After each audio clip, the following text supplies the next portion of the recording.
Kita ke informasi selanjutnya, Yesus Kristus Sang Damai Sejahtera. Demikian tema yang diangkat para pelayan ibadah malam kudus menyambut kelahiran Sang Juru Selamat Yesus Kristus di gereja Bethlehem Klablin kilometer 17 Tengah yang dipimpin Pendeta J. Patiata Leimena. Perayaan ibadah malam kudus 24 Desember 2023, umat Kristiani merayakan kelahiran Sang Juru Selamat Yesus Kristus di gereja Bethlehem Klablin kilometer 17. Ibadah dipimpin Pendeta J. Patiata Leimena SSI MM.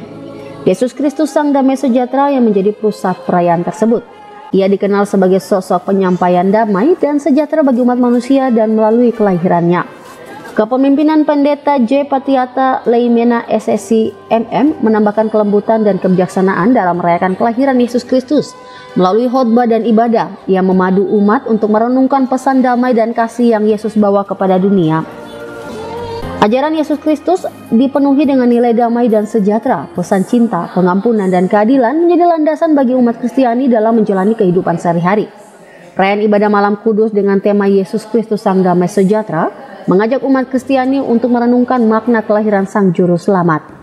Melalui kehadirannya, damai dan sejahtera diharapkan meresapi hati setiap individu, membawa perubahan positif dalam kehidupan sehari-hari. Sang Damai Sejahtera. Dari bacaan kita Mika pasal 5 ayat 3 sampai ayat 5. Ini dalam bulan Desember kita baca Mika ini 3 kali. Apa yang pertama, apa yang keempat, dan malam kudus. Jadi gambaran umumnya kita sudah tahu apa ini 3 kali kita bicara Mika terus.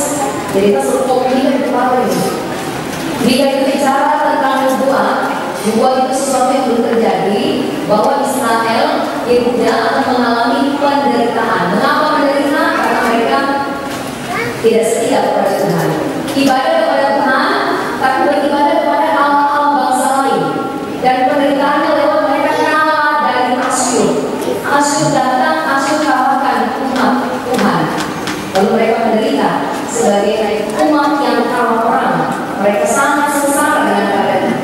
Jadi ada nubuat tentang kehukuman, tapi ada juga nubuat tentang pengharapan bahwa tidak seterusnya dan selama-lamanya Tuhan kasih menderita, Tuhan akan memulihkan keadaan itu. Tuhan akan memberi keadaan baru yang berbeda dari keadaan sebelumnya. Itu gambar umum. Sekedar datang, tapi kalau dia datang, dia akan bertindak. Dia tidak sekedar ada, tapi kalau dia ada, dia akan mengerjakan sesuatu. Dan dia mengerjakan sesuatu itu bukan dengan kemampuan manusia, bukan dengan kemampuan raja-raja dunia, tetapi dia akan mengerjakannya dengan kuasa Tuhan, dengan kemegahan nama Tuhan. Dan kalau bicara tentang kuasa Tuhan, siapa yang tidak tahu kuasa Tuhan? Langit dan bumi Tuhan ciptakan. Siapa yang tidak tahu kemegahan nama Tuhan? Nama yang besar, nama yang mulia, nama yang berkuasa. Jadi kemampuan raja itu bertindak adalah di atas rata-rata raja-raja dunia.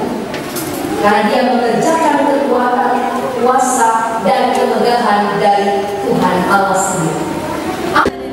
Ibadah ini juga menjadi panggilan untuk terus mengikuti jejaknya dalam menyebarkan pesan damai di tengah-tengah dunia yang penuh tantangan. Semi Finjalan CWM Channel.